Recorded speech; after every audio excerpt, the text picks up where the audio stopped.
Pero ang ginawa niya sa akin, pinaglabanan niya ako ng brief. Kaya, nahulog ako kay Jason. Maliban kay Jason, meron ka bang nagustuhan pang ibang tao sa loob ng bahay ni Kuya? Of course! Ano ba na? It's very easy. Sino? Si Kuya. Si Paul J.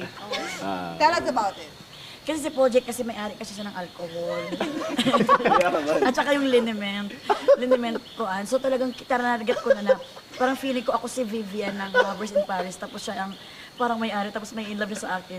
Pero ang ginawa niya sa akin, pinaglabanan niya ako ng brief. Kaya, nahulog ako kay Jason. Ano ang weakest point ni Happy C? Parang alam ko, Ano? ang weakest point niya. Ano? Family. Ako sumagot. May lambing pa.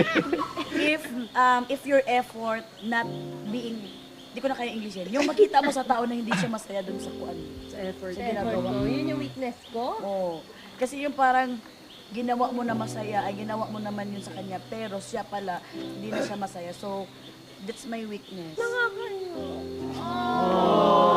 As in, Grupo!